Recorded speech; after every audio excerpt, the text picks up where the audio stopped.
തമിഴ്നാട്ടിലെ പരസ്യപ്രചാരണം ഇന്ന് അവസാനിക്കും. DMK സഖ്യവും അണ്ണാ DMK സഖ്യവും തമ്മിലാണ് പ്രധാന മത്സരമെങ്കിലും നടൻ വിജയുടെ TVK പിടിക്കുന്ന വോട്ടുകൾ ഇത്തവണ തമിഴ്നാട്ടിൽ നിർണായകമാകും. 23-നാണ് തെരഞ്ഞെടുപ്പ്.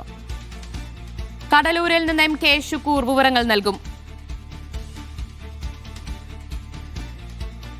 ഷുക്കൂർ, ഇന്ന് കൊട്ടിക്കലാശമാണ്. അത് കെങ്കേമമാക്കാനുള്ള ഒരുക്കത്തിലാണോ മുന്നണികൾ ഉള്ളത്?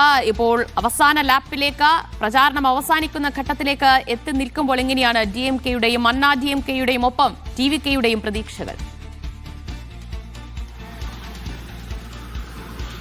ദിവ്യ, പരസ്യപ്രചാരണം അവസാനിക്കാൻ ഇനി മണിക്കൂറുകൾ മാത്രമാണ് ബാക്കിയുള്ളത്.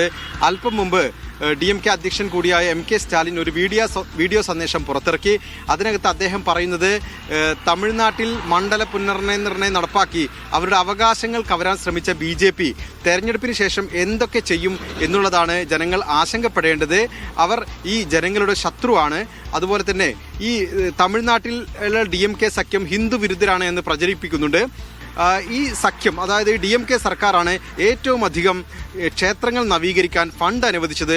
ഒപ്പം ന്യൂനപക്ഷങ്ങൾക്ക് ഒരു പ്രശ്നം വന്നാൽ ഇറങ്ങി നിൽക്കാൻ എല്ലാ കാലത്തും DMKയും താനുമുണ്ടാകും, അക്കാര്യത്തിലൊന്നും ഒരു വിട്ടുവീഴ്ചയും ചെയ്യില്ല എന്നെല്ലാം പറയുന്ന അദ്ദേഹത്തിൻ്റെ ഒരു വീഡിയോ സന്ദേശം അല്പം മുമ്പ് പുറത്തിറങ്ങി.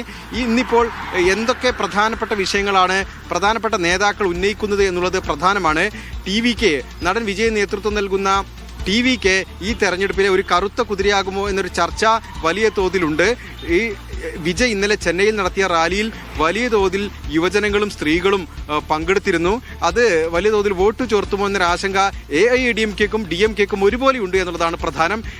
DMK ആകട്ടെ പ്രതിപക്ഷ പാർട്ടിയായിട്ടുള്ള മുഖ്യ പ്രതിപക്ഷ പാർട്ടിയായ AIADMKയേക്കാൾ BJPയെയാണ് ലക്ഷ്യം വെക്കുന്നത്.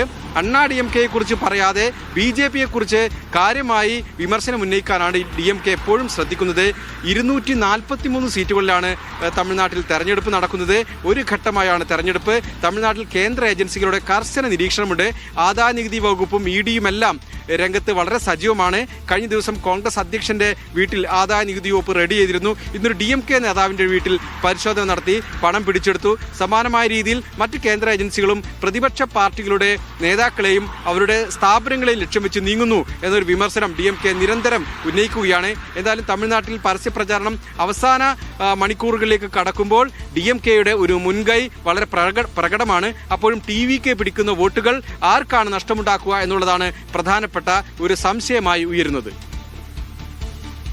കടലൂരിൽ നിന്ന് MK ഷുക്കൂറാണ് വിവരങ്ങൾ നൽകിയത്. ഇത്തവണ പോരാട്ടം അതിശക്തമാണ്. തമിഴ്നാട്ടിൽ TVK ഒരു നിർണായക ഘടകമായി അവിടെ മാറുന്നു. യുവാക്കൾക്കിടയിൽ വലിയ സ്വീകാര്യത, സ്ത്രീകൾക്കിടയിലൊക്കെ വലിയ സ്വീകാര്യത വിജയിക്കുണ്ട്. അത് പല പ്രചാരണ വേദികളിൽ നമുക്ക് കാണാൻ കഴിയുന്നുണ്ട്. വലിയ ജനക്കൂട്ടം അവിടെ ഒഴുകിയെത്തുന്നു. അപ്പോൾ അതൊക്കെ വോട്ടായി മാറിക്കഴിഞ്ഞാൽ വളരെ നിർണായകമായിരിക്കും TVK എന്നത് യാതൊരു സംശയവുമില്ല. MK ഷുക്കൂറാണ് വിവരങ്ങൾ നൽകിയത്.